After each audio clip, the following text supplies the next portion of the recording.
السلام عليكم ورحمة الله وبركاته. إن الحمد لله نحمده ونستعينه ونستغفره. من يهده الله فلا مضل له ومن يضلل فلا هادي له. وأشهد أن لا إله إلا الله وأشهد أن محمدا عبده ورسوله. أما بعد. يا أيها الناس اتقوا ربكم الذي خلقكم من نفس واحدة وخلق منها زوجها وبث منهما رجالا كثيرا ونساء واتقوا الله الذي تساءلون به والأرحام إن الله كان عليكم رقيبا. يا أيها الذين آمنوا اتقوا الله حق تقاته ولا تموتن إلا وأنتم مسلمون. ஏக இறைவனின் சாந்தியும் சமாதானமும் நம் அனைவர்கள் மீது என்றென்றும் நிலவட்டுமாக என்று பிரார்த்தனை செய்தவனாக கண்ணியத்திற்குரிய எல்லாம் அல்ல அல்லாஹ்வின் நல்லடியார்களே, அல்லாஹ்வுடைய மார்க்கமான இந்த தீனுல் இஸ்லாம் ஒரு மனிதனுடைய வாழ்க்கையில் எப்படியெல்லாம் தன் வாழ்க்கை முறைகளை அமைத்து கொண்டால் மறுமையில் வெற்றி பெற முடியும் என்பதற்கான எல்லா விதமான வழிகாட்டுதல் நெறிமுறைகளையும் வழங்கியிருக்கின்ற ஒரு மார்க்கத்தில் தான் நாம் இருந்து கொண்டிருக்கிறோம். இப்படி இறைவனால் அனைத்து விதமான சட்டத்திட்டங்களையும் மறுமை வெற்றிக்கான வழிகள் இதுதான் என்று நமக்கு சொல்லப்பட்ட பின்பும் கூட நம்மில் பெரும்பான்மையான மக்களினுடைய செயல்பாடுகள், மனிதர்களுடைய பெரும்பான்மையான ஒவ்வொரு நாளும் கடக்கின்ற காரியங்களை நாம் பார்க்கின்ற பொழுது இஸ்லாத்தை பற்றியான அறிதலும், இஸ்லாத்தில் சொல்லப்படுகிற பல்வேறான கோட்பாடுகளையும் அறிவுரைகளையும் இன்றளவிலும் அறியாத பெரும்பான்மையான இஸ்லாமிய மக்களை நாம பார்க்க முடிகின்றது. ஒரு மறுமையில் ஒரு மனிதன் வெற்றி பெற வேண்டும் என்று சொன்னால் அவன் பல்வேறான நன்மைகளை சுமந்தவர்களாக இந்த உலகில் இருக்க வேண்டும் என்று இஸ்லாம் வழிகாட்டுகின்றது. நல்லவர்களை எப்படியெல்லாம் செய்ய வேண்டும் என்பதை இறை தூதர் நபிகள் பெருமானார் ஸல்லல்லாஹு அலைஹி வஸல்லம் அவர்களின் வழியாக ஒரு அமலை எப்படி செய்ய வேண்டும், அந்த அமலை எப்படி செய்தால் மறுமையில் வெற்றி பெற முடியும் என்கிற காரியத்தை செய்து காட்டி இப்படித்தான் ஒரு காரியத்தை செய்ய வேண்டும் என்று செயல் வடிவத்திலையும் செய்து காட்டி பின்பும் கூட இன்றைக்கு பல அமல்களில் நம்மிடத்திலே அலட்சியங்கள் நீடிப்பதை பார்க்கிறோம். அவை இதற்கு என்ன காரணம்? எதனால் இப்படி மறுமையின் இலக்கை நோக்கி செல்லக்கூடிய நாம் மறுமையில் மீசான் தராஸ் என்று சொல்லப்படுகிற நன்மையின் எடையை அதிகப்படுத்தி மறுமையில் வெற்றி பெற வேண்டும் என்ற சிந்தனை கொண்டிருக்கிற நாம் நம்முடைய இலக்குகளிலே பல நேரங்களில் பல கட்டங்களில் அந்த இலக்கை தவறக்கூடியவர்களாக இன்றைக்கு இருப்பதை நாம பார்க்க முடிகின்றது. அவை இதற்கு என்ன காரணம்? இதனால் இப்படி நல்ல காரியங்களில், நன்மையான விஷயங்களில் நம்மளிடத்திலே அலட்சிய போக்குகள் நீடித்து கொண்டிருக்கிறது என்பதை நாம் சிந்திக்க கடமைப்பட்டிருக்கிறோம். நீங்கள் நபிகள் நாயகம் ஸல்லல்லாஹு அலைஹி வஸல்லம் அவர்கள் உருவாக்கிய அந்த சமூகத்திடமிருந்து சில பாடங்களை நாம் பெற வேண்டியது இருக்கிறது. அவர்களும் நம்மை போன்று வாழ்ந்தவர்கள், அவர்களும் நம்மை போன்று மனிதர்களுக்குரிய காரியங்களை எல்லாம் செய்தவர்கள். அவங்களுக்கு குடும்பம் இருந்தது, அவங்களும் உணவு சாப்பிட்டார்கள், அவங்களுக்கும் வீடு தேவைங்கிற வசதி வாய்ப்புகள் தேவை என்ற எதிர்பார்ப்பு இருந்தது. அவங்க அன்றாடம் செய்ய வேண்டிய கடமைகள் என்று இருந்தது. அவர்களும் தன்னுடைய குடும்பத்திற்கென்று பிள்ளைக்கென்று செய்ய வேண்டிய கடமைகள் அவர்களுக்கு மட்டும் இறைவன் விதிக்காமல் இல்லை, அவங்களுக்கும் எல்லாம் வச்சிருந்தான். ஆனா எல்லா கடமைகளும் இருந்தும் அமல்களில் எப்படி இருந்தார்கள்? ஒரு நன்மையான காரியங்களை செய்வதிலே அவர்கள் தன்னை எப்படி முன்னிறுத்திக் கொண்டார்கள் என்று நாம வரலாறுகளில் பார்க்கிற பொழுது தன் உயிரை விட அமல்கள் தான் மேலானது என்று அவர்கள் நினைத்தார்கள் என்று வரலாறு பார்க்கிறோம். பலவிதமான பாடங்களையும் பல பயான்களையும் நாம் அறிந்திருக்கிறோம். இதற்கெல்லாம் என்ன காரணம் என்று சொன்னால், முதலில் மார்க்கத்தை அறிவதில் நம்மிடத்திலே ஒரு தேடுதல் என்பது பிறகு குறைவு.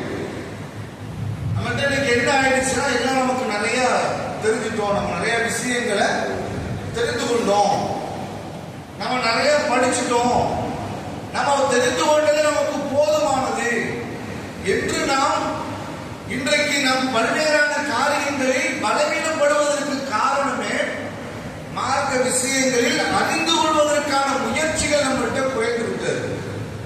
இந்த நபித்தோழருடைய வாழ்க்கையில் எடுத்து பார்த்தீங்கன்னா, உமர்லானவர்கள் சொல்றாங்க, ஒரு முறை நானும் என்னுடைய தோழரான பனு உமையா பின் ஸைத் என்ற குலத்தை சார்ந்த அவர் மதீனத்து வாசி, நாங்கள் இருவரும் எப்படி பேசிக்கொள்வோம் என்று சொன்னால், அல்லாஹ்வுடைய தூதரிடத்திலே மார்க்கத்தை கற்றுக்கொள்வதற்காக நாங்கள் ஆசைப்படுவோம்.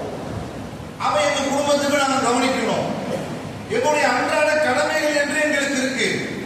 அதனால் நாங்கள் வேலைக்கு போகின்ற நேரத்தில் ஒருவர் அல்லாஹ்வுடைய தூதரிடத்தில் சென்று மார்க்கத்தை கற்றுக்கொள்வார், எங்களில் ஒருவர் நாங்கள் வேலைக்கு சென்று விடுவோம். மறுநாள் நான் அல்லாஹ்வுடைய தூதரிடத்திலே மார்க்கத்தை கற்றுக்கொள்வதற்காக செல்வேன், என்னுடைய தோழர் அவர் வேலைக்காக வேண்டி சென்று விடுவார். நாங்கள் இருவரும் மார்க்க கருத்துக்களை ஒரு நேரத்திலே ஒன்று கூடி நாங்கள் அறிந்து கொள்ளக்கூடியவர்களாக உண்டோம் என்று சொல்லி உமர்லான் அவர்கள் அறிவிக்கிறார்கள். அப்ப எல்லா விதமான தேவைகள் இருந்தாலோ, எல்லா விதமான சூழல்கள் இருந்தாலோ, மார்க்க இஸ்லாம் நமக்கு என்ன வழிகாட்டுகிறது, ஒரு கடமையை குறித்து இஸ்லாம் எப்படி நமக்கு சொல்லி இருக்கிறது என்று தெரிகின்ற அந்த ஆர்வம் அவங்கள்ட்ட இருந்ததன் காரணத்தினால்தான் அந்த சொர்க்கத்தை நோக்கி பயணிக்க வேண்டும் என்ற சிந்தனை ஓட்டம் அவங்கள்ட்ட இருந்துச்சு. இன்னொரு செய்தியில உமர்ல அவங்க சொல்றாங்க, அல்லாஹ்வுடைய தூதர் ஸல்லல்லாஹு அலைஹி வஸல்லம் அவர்கள் சில நேரங்களில் எங்களுக்கு அறிவுரை வழங்குவார்கள். ஃபஅஹ்பர்னான் பதைல் ஹல்கி, ஒரு மனிதன் படைக்கப்பட்டதனுடைய துவக்க காலத்தை பற்றி, ஹத்தா தஹல அதுல் ஜன்னா மனாசிலுஹும், எந்த அளவுக்கு ரசூலுல்லாஹ் அந்த செய்தி எங்களுக்கு அறிவிப்பாங்கன்னா, ஒரு மனிதன் சொர்க்கத்திற்குள்ள நுழைகின்ற வரைக்கும், வஅஹ்லன் நாரி மனாசிலுஹும், ஒரு மனிதன் நரகத்திற்குள் நுழைகின்ற வரைக்கும் இந்த செய்தி எங்களுக்கு அல்லாஹ்வுடைய தூதர் விளக்கப்படுத்தி கொடுப்பாங்க.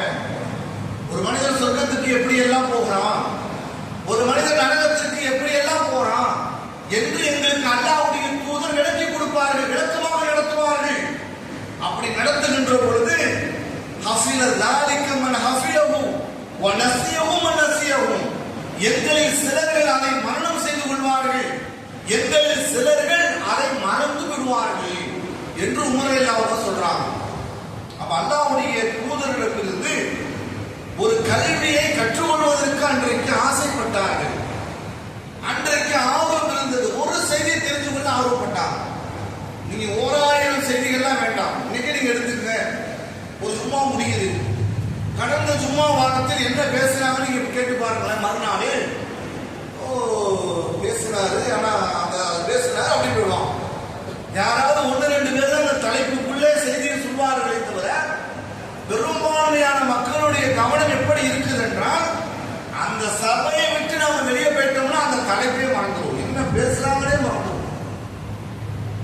அதை நீங்க வேற விஷயத்தை பாருங்க, ஒரு சினிமா நடிகரை பற்றி கேட்டு பாருங்க, அதெல்லாம் அவர் அப்படி வந்தாருங்க, இப்படி ஆக்ஷன் பண்ணாருங்க, அப்படி ஆக்ஷன் பண்ணாருங்க, இதெல்லாம் நம்ம கிட்ட மனப்பாடமா இருக்கும்.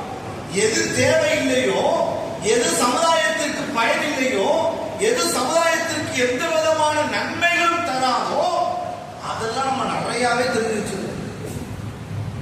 அதை குறித்து நிறையவே நாம் அறிவதற்கு ஆசைப்படுகிறோம். அதற்கான தேடுதல்களும் முயற்சிகளும் நம்மகிட்ட இருந்து கொண்டே இருக்கிறது. இப்போ மார்க்கத்தினுடைய கல்வியை நாம் என்றைக்கு அறிதலில், அதை அறிந்து கொள்வதில் நம்மிடத்தில் பலவீனம் இருக்கிறதோ, அலட்சியம் இருக்கிறதோ, அன்றைக்கு அமல்களிலும் அலட்சியங்கள் நீடிக்கும். அதான் இன்றைக்கு நம்மகிட்ட வந்துருச்சு. நம்மகிட்ட நீங்க அமல்கள்ல எல்லா விதமான நன்மையான காரியங்களில் ஒரு பெண்கள் ஆர்வத்தோடு இந்த பள்ளியை நினைச்சிருவாங்க. ஆண்கள் பார்த்தீங்கன்னா 10 பேர் வந்து உட்காருவாங்க. ஏன் ஆண்கள் எல்லாம் மார்க்கத்தை தெரிஞ்சுக்கிட்டாங்களா? ஆண்கள் எல்லோரும் மார்க்கத்தில் மேதாவிகளாக ஒட்டுமொத்த மார்க்கத்தையும் கரைச்சு குடிச்சிட்டு மார்க்கத்தில் எந்த சட்டத்தை கேட்டாலும் என்னால சொல்ல முடியும் என்ற அளவுக்கு இன்றைக்கு கல்வியில நாம் முற்றிலும் அறிந்து விட்டோமா? இல்ல, அலட்சியம். நம்ம எப்போதும் கேட்கிறதானே பார்த்துக்கலாம். சும்மா கடமை இல்லைன்னா நம்ம யாரும் உட்கார மாட்டாங்க. நீங்க பெரும் கூட்டம் அல்லாஹ்வால் இந்த சும்மா என்ற ஒரு கடமை இந்த நேரத்தில் தொட வேண்டும் என்ற ஒரு கட்டாயத்தை நம்மில் பெரும்பான்மையான மக்களுக்கு அல்லாஹ் விதிக்காமல் இருந்திருந்தால் நம்மில் பெரும்பான்மையான மக்கள் இந்த ஜும்மா தினத்தில் கூட வந்திருக்க மாட்டார்கள். ஏன்னா நம்ம என்ன நினைக்கிறோம்னா, மார்க்கம் என்பது நம்ம சும்மா ஒரு மேலோட்டமாக தெரிகின்ற ஒரு தகவல் நினைக்கிறோம். அப்படி கிடையாது. இஸ்லாத்தில் சொல்லப்படுகிற ஒவ்வொரு கோட்பாடும், நபி அவர்கள் வாழ்ந்து காட்டிய ஒவ்வொரு வழிமுறையும், அல்லாஹ்வுடைய தூதரால் சொல்லப்பட்ட ஒவ்வொரு போதனையும் சுவனத்திற்கு ஒரு அடியான் செல்வதற்கான வழிகாட்டுதல். ஒரு மனிதர் சொர்க்கத்தை அடைய வேண்டும் என்று சொன்னால் அல்லாஹ்வுடைய தூதர் அவர்களுடைய வாழ்வியல் வாழ்க்கை முறைகளை நாம் பற்றி பிடித்து செல்லுகின்ற பொழுதுதான் அந்த சொர்க்கத்தின் பாதையை நாம் இலகுவாக அடைய முடியும். அந்த வழியெல்லாம் எனக்கு வேண்டாம், நம்ம ஒதுக்கி தள்ளிட்டு போறோம் அப்படின்னா மார்க்கத்தை அறிவதில் நம்மளிடத்தில் அலட்சியம் நீடிக்கும் என்று சொன்னால் எந்த அமல்களையும் நம்மளால் தொடர்ச்சியாக செய்ய முடியாது. ஆனா அல்லாஹ் அதற்கு தான் என்ன பண்றான்னா, அல்லாஹ்வுடைய தூதர் நபிகள் பெருமானார் ஸல்லல்லாஹு அலைஹி வஸல்லம் அவர்கள் சொல்கிறார்கள், அல்லாஹ்வின் மார்க்கத்தை அறிந்து கொள்வதற்காக ஒரு அடியான் எந்த அளவிற்கு அல்லாஹ்வின் பக்கம் நெருங்கி வருகிறானோ அவனுக்கு அல்லாஹ் கொடுக்கிற கண்ணியத்தை குறித்து அல்லாஹ்வுடைய தூதர் சொல்றாங்க. எந்த அளவுக்கு அப்படின்னா, நீங்களே ஃபேஸ்புக், வாட்ஸ்அப், இன்ஸ்டாகிராம், வேற எத்தனையோ சமூக வலைதளங்கள்லாம் இன்னைக்கு வந்துருச்சு. நாங்கெல்லாம் பயான்ல அதுல பார்த்துக்கிறோங்க. எத்தனை பயான்க நீங்க கேட்டீங்க, எவ்வளவு செய்திகள் நீங்க தெரிஞ்சுக்கிட்டீங்க. அதுவும் இன்னைக்கு பயான் பேசுறது எப்படி ஆயிடுச்சு தெரியுமா? மக்கள்கிட்ட அரை மணி நேரம் தான் பேசுறாங்க, யாரும் கேட்க தயாரா இல்லை. என்ன மனநிலை?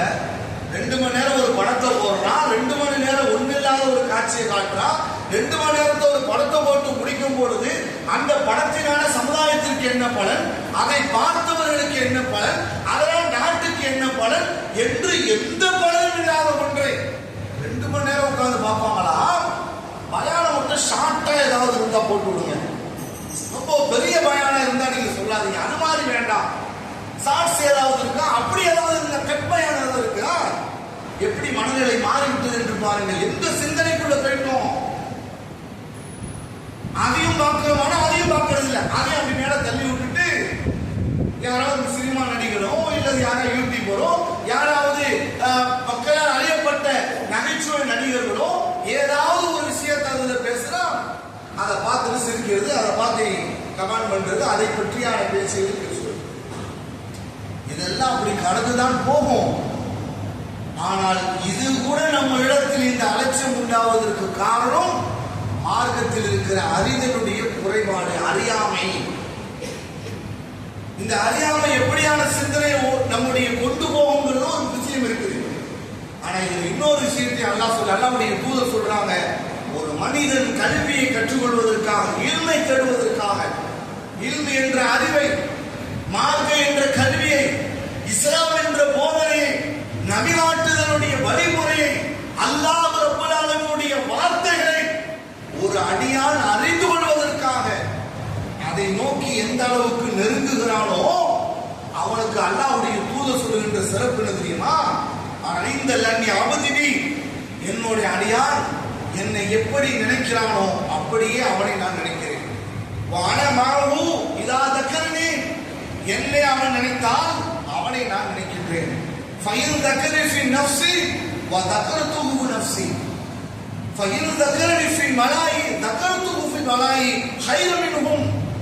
அவன் ஒரு சபையில் என்னை பற்றி நினைவு கூர்ந்தால், ஒரு மார்க்க சபைகளில் அல்லது நாம ஏதோ நம்ம வீடுகள்ல நண்பர்களோடு நம்ம உள்ள பேசிக்கிறோம், அல்லாஹ்வை பத்தி நினைக்கிறோம். அல்லாஹ்வை பத்தி நினைக்கிறதுக்கு எவ்வளவு இடங்கள் இருக்குதுங்க.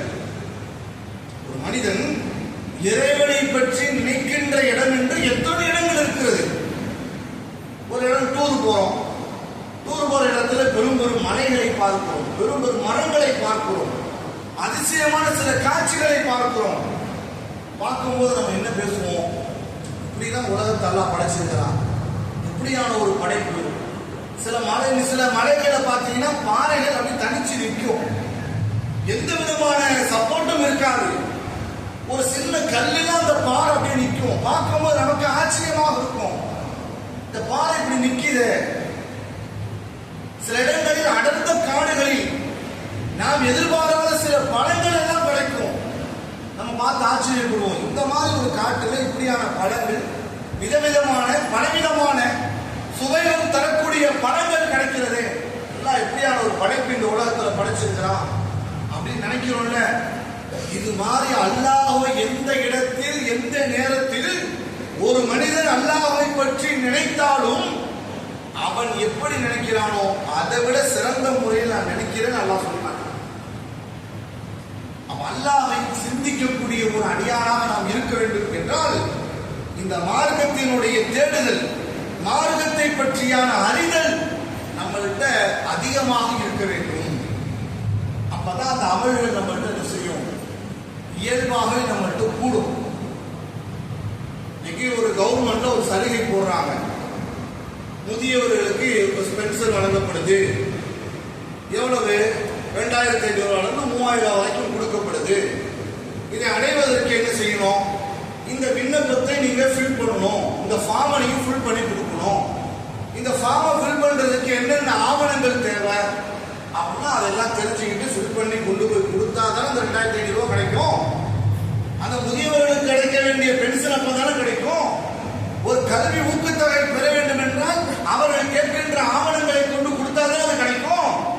அப்ப மறுமையில் மட்டும் சொத்தை எனக்கு அடையணும்னா மறுமையில் சுவனத்தை அடைவதற்கு என்று இஸ்லாம் இந்த உலகத்தில் என்னவெல்லாம் நமக்கு விதிகளை விதித்திருக்கிறதோ அதை தெரிஞ்சுக்கிறத நாம் எப்படி போக முடியும்? நாம் எப்படி அதனுடைய பாதை அடைய முடியும்? அப்ப இந்த தெளிவு நம்ம இடத்தில் மார்க்கத்தை அறிதலில், அதை தேடுதலில், அதை கற்றுக்கொள்வதில் நம்மகிட்ட இருந்து கொண்டே இருக்கணும். அல்லாஹ்வுடைய தூதர் ஸல்லல்லாஹு அலைஹி வஸல்லம் அவர்கள் சொல்கிறார்கள். இன்னொரு செய்தியில முஆவியா ரலியல்லாஹு அன்ஹு அறிவிக்கிறாங்க, ரசூலுல்லாஹ் சொன்னதாக ஒரு சபையில உட்கார்ந்து நபித்தோழர்கள் பேசிக்கிட்டு இருக்காங்க, மார்க்கத்தை பற்றி பேசுறாங்க. அப்ப முஆவியா ரலியல்லாஹு அன்ஹு கேட்கிறாங்க, இந்த சபையில உட்கார்ந்து நீங்க என்ன பேசிக்கிட்டு இருக்கீங்க அப்படின்னு கேட்கிறாங்க. அப்ப அந்த நபித்தோழர்கள் சொல்றாங்க, எங்களுக்கு இஸ்லாம் கிடைத்த பாக்கியத்தை குறித்து நாங்கள் அல்லாஹ்வுக்கு நன்றி சொல்றோம். இஸ்லாம் அல்லாஹ் நமக்கு கொடுத்திருக்கிறாங்க, எவ்வளவு பெரிய பாக்கியம் தெரியுமா? இதை நீங்க வெளி உலகத்தை பார்த்து சிந்திக்கும் போதுதான் புரியும். வெளியில பல சமூக மக்களை நீங்கள் பார்க்கும் பொழுது, பல சமுதாயத்தினருடைய பற்றி நீங்கள் சிந்திக்கும் பொழுது, பல சமூகத்தினுடைய வாழ்வியலை நீங்கள் கூர்ந்து கவனிக்கின்ற பொழுது அல்லாஹ் இந்த இஸ்லாத்தை நமக்கு கொடுத்ததிலையும் நம்ம இஸ்லாமியர்களாக ஆக்குவதிலையும் அல்லாஹ் நமக்கு எவ்வளவு பெரிய கண்ணியத்தை கொடுத்திருக்கிறான் என்று நம்மளால் சிந்திக்க முடியும். அப்ப அந்த நினைச்சி அவங்க நன்றி செலுத்துறாங்க. அதற்கு அல்லாஹ்வுடைய தூதர் ஸல்லல்லாஹு அலைஹி வஸல்லம் அவர்கள் சொல்றாங்க, முஆவியா ரலியல்லாஹு அன்ஹு செய்தி அறிவிக்கிறாங்க, ரசூலுல்லாஹ் சொன்னதாக, இது போன்ற சபைகளில் யார் ஒருவர் அமர்ந்து கொண்டு அல்லாஹ்வை பற்றி நினைக்கிறார்களோ அவர்களுடைய பாவங்கள் அங்கு மன்னிக்கப்படுகிறது. இதே செய்தியில இன்னொரு செய்தியில வந்து வானவர்கள் எல்லா சபைகளிலும் வானவர்கள் கூடுவார்கள். நம்ம பேசிக்கிட்டு இருக்கோம், இந்த சபையில யார் இருப்பா? வானவர்கள் இருப்பாங்கன்னு சொல்றாங்க. எங்கெல்லாம் மார்க்க சபைகள் பேசப்படுதோ, எங்கெல்லாம் அல்லாஹ்வை பற்றிய மறுமை பற்றிய பேசப்படுதோ அந்த சபைகள் எல்லாம் யார் இருப்பாங்க? வானவர்களும் அந்த சபைகளில் அமர்வார்கள் அப்படின்னு அல்லாஹ்வுடைய தூதர் சொல்றாங்க. இந்த செய்தியை வந்து வானவர்கள் அல்லாஹ்விடத்தில் கொண்டு போய் சேர்ப்பார்களாம். யா அல்லாஹ், நான் உன்னுடைய அடியாரிடம் இருந்து நான் வருகிறேன் அப்படின்னு சொல்லுவாங்க. அப்ப வானவர்கள் அல்லாஹ் அந்த வானவர்களை பார்த்து கேட்பானா, என்னுடைய அடியார் என்ன செய்து கொண்டிருக்கிறார்கள் அப்படின்னு கேட்கப்படுமா? யா அல்லாஹ், உன்னை பற்றி நினைக்கிறார்கள், சோளத்தை உன்னிடத்தில் கேட்கிறார்கள், மறுமை வெற்றி அவர்கள் கேட்கிறார்கள். இதைத்தான் அவர்கள் கேட்கிறார்களா? அவர்களுக்கு நான் வழங்கிவிட்டேன் என்று நீங்கள் சொல்லுங்கள். திரும்பி அந்த மலக்குமார்கள் கேட்கிறாங்க, அல்லாஹ், அந்த சபையில ஒருவர் ரோட்ல நடந்து போனார். போகும் பொழுது அவர் பாவம் செய்தவர், பாவம் செய்து நினைத்தவர், அதிகமான பாவ குற்றங்களில் நிலைத்திருந்தவர். அவர் என்ன பண்றாருன்னா, அந்த பள்ளிக்குள்ள போய் ஏதோ ஒரு விஷயத்தை அறிந்து கொள்வதற்காக வேண்டி பள்ளிவாசல்ல அமர்ந்து மார்க்கத்தை அறிந்து கொண்டார். இவருடைய நிலைமை என்னன்னு அந்த வழக்குமார்கள் கேட்கிறாங்க. அந்த வழக்குமார்கள் அல்லாஹ்விடத்தில் கேட்கிறார்கள். அப்ப அல்லாஹ் அவரிடத்தில் சொல்கிறானா, அந்த அடியானுடைய பாவத்தை மன்னித்து விட்டது என்று நீங்கள் சொல்லுங்கள்.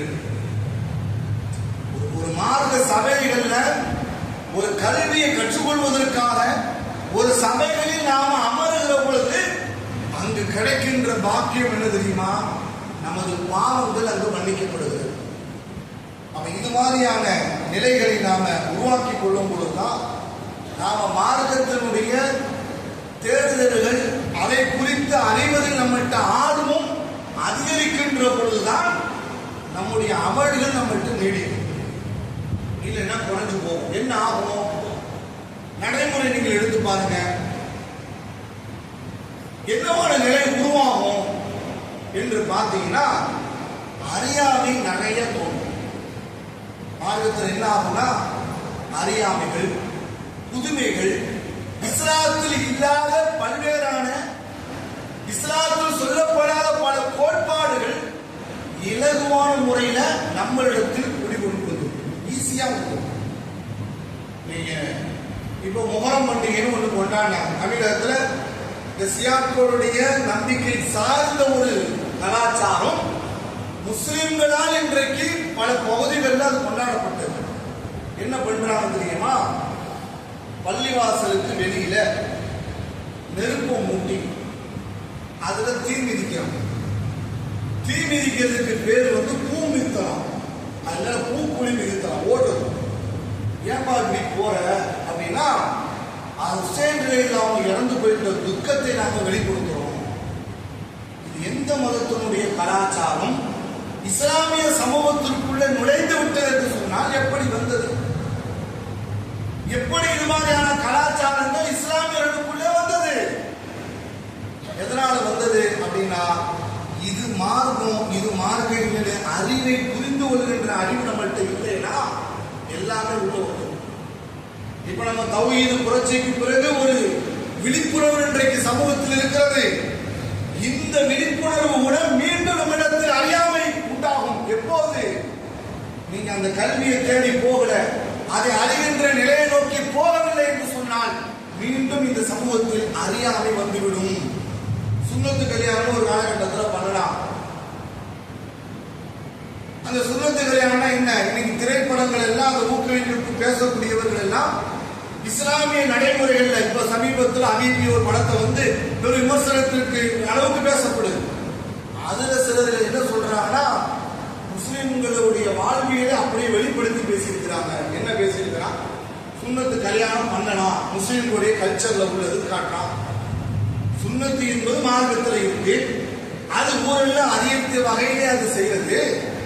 அதற்கு ஒரு ஊர் ஃபுல்லா திருவிழா மாதிரி மக்களை எல்லாம் அழைச்சிட்டு அதற்கு ஒரு பெரிய விருந்து போட்டு அதற்கு ஒரு பெரிய நிகழ்ச்சியாக நடத்தி அப்படியே நடத்துறது.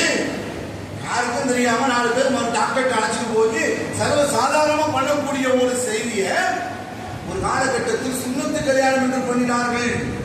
குதிரையில உட்கார வச்சுருவாங்க. அந்த பிள்ளைய குதிரையில உட்கார வச்சு அப்படியே ஊர்வலமா சுத்தி கொண்டு வீட்டுல உட்கார வச்சு அதற்கு சில அஜர்த்துமார்கள் இருப்பாங்க. அவங்க என்ன செய்வாங்க, சுன்னத்து பண்ணிட்டு போவாங்க. அன்னைக்கு பாத்தீங்கன்னா ஒரு விருந்து. இப்ப இந்த மாதிரியான இஸ்லாத்தில் இல்லாத பல அனாச்சாரங்கள் இன்றைக்கு மக்களிடத்தில் குறைந்தது காரணம் கல்வி விழிப்புணர்வு, மார்க்க விழிப்புணர்வு. அப்ப இன்னைக்கு நம்மள்கிட்ட இந்த அலட்சியம் நீடிச்சுன்னா என்ன ஆகும்? மீண்டும் அந்த அறியாமை வந்துவிடும். இன்றைக்கு நாம் சில இடங்களில் அந்த அறியாமையை பார்க்கிறோம். திருமணத்தின் பெயரால் ஆடம்பரங்களில் உச்சகட்டத்திற்கு இன்றைக்கு மக்கள் செல்கிறார்கள். கேட்டா நாகத்தை விடுங்க, எப்படி நாம இவங்களை விட்டுட்டு செய்யறது, சமூகத்தை எப்படி புறக்கணிக்கிறது? அறியாமை வருதா இல்லையா? அவன் மார்க்கம் இன்றைக்கு நம்மிடத்தில் மார்க்கத்தினுடைய அறிவுகளும் இஸ்லாத்தை பற்றியான தேடுதலும் இஸ்லாத்தை பற்றியான புரிதலும் நம்மள்கிட்ட குறைந்து கொண்டே இருக்கிற பொழுது சர்வ சாதாரணமாக எல்லாமே நம்மகிட்ட வந்துடும். எனவே நாம அல்லாஹ் இந்த இஸ்லாமிய மார்க்கத்தை நமக்கு அவ்வளவு அற்புதமான ஒரு வாழ்க்கை முறையாக அல்லாஹ் நமக்கு கொடுத்திருக்கிறான். எப்படி வாழணும், இப்படித்தான் வாழணும் என்ற ஒரு வாழ்க்கை முறைகளை 23 ஆண்டு காலம் ஒரு இறை தூதர் வாழ்ந்த வாழ்க்கையை இப்படிதான் வாழணும் என்று வாழ்க்கையை வாழ்ந்து காட்டிய ஒரு மார்க்கத்தை எல்லாம் நமக்கு தந்திருக்கிறான். அப்படிப்பட்ட அந்த மார்க்கத்தை நாம் அறிந்து அதன் அடிப்படையில் செயல்படுகின்ற பொழுதுதான் மறுமையில் நாம் வெற்றி பெற முடியும். அந்த மறுமையில் வெற்றி பெறுவதற்கான இலக்கு இந்த உலக வாழ்க்கை நமக்கான ஒரு சோதனை, ஒரு பயிற்சி. எப்படி வாழ்கிறோம், இந்த பயிற்சியில் நாம் எப்படியான முயற்சிகள் எடுக்கிறோம் என்பதை இறைவன் கண்காணிப்பதற்குத்தான் இந்த வாழ்க்கை முறையை நமக்கு அமைத்திருக்கிறார் என்ற எண்ணோட்டத்தை நாம் உறுதிப்படுத்திக் கொண்டு அதை தேடி அதை அறிந்து கொள்ளுகின்ற நன்மக்களாக நம்மை நாம் உருவாக்கிக் கொள்ள வேண்டும். அல்லாஹ் தன்னுடைய வேதத்தில் சொல்லுகிற பொழுது உங்களில் சிறந்தவர் யார் தெரியுமா அப்படின்னு அல்லாஹ்வுடைய தூதர் சொல்றான். நம்மள எத்தனை பேர் சொல்லுவோம், இவர் ஐஏஎஸ், இவர் ஐபிஎஸ், இவர் அந்த அதிகாரி, இப்படிப்பட்ட உயர் பதவியில் இருக்கிறார், எத்தனையோ பதவிகளை சொல்லுவோம். ஆனா அல்லாஹ் உலகத்திலே ஒரு மனிதனை சிறந்தவர் அல்லாஹ் சொல்லும் பொழுது யார சொல்றா தெரியுமா? மன் தஅல்லமல் குர்ஆனோ வஅல்லமஹு ஹைருக்கும் மன் தஅல்லமல் குர்ஆனோ வஅல்லமஹு. குர்ஆனை தானம் கற்று பிறருக்கும் யார் அதை கற்றுக் கொடுக்கிற அளவுக்கு தன்னை உயர்த்திக் கொள்கிறாரோ அவர்தான் உங்களில் சிறந்தவர். நம்ம படிச்சுட்டு போறது மட்டும் சிறந்தது கிடையாது, அடுத்தவர்களுக்கு சொல்லும் அளவுக்கு அதை படிப்பவர்கள் தான் உங்கள் சிறந்தவர் என்று இஸ்லாம் நமக்கு வழிகாட்டுகிறது. எனவே நாம் கல்வியை கற்று பிறருக்கும் சொல்லும் அளவுக்கு அந்த நிலையை நாம் உயர்த்திக் கொள்ளுகின்ற நன்மக்களாக அல்லாஹ் நாம் அனைவரையும் மாற்றி அருள் புரிவானாக என்று பிரார்த்தனை செய்தவனாக என்னுடைய இந்த முதல் உரையை யாயுள்ளதின் நாம் ஹக்கத்துக்காதையே பல தமுத்தும் எல்லாம் வாழ்த்து கணியத்திற்குரிய எல்லாம் நல்ல அல்லாஹ்வின் நல்லடியார்களே, நம்ம ஜமாத்தின் சார்பாக 10 மாத காலம் ஒரு செயல் திட்டம் நாம் முன்னெடுத்திருக்கிறோம். அந்த செயல் திட்டம் என்பது அண்ணல் நபியே அழகிய முன்மாதிரி.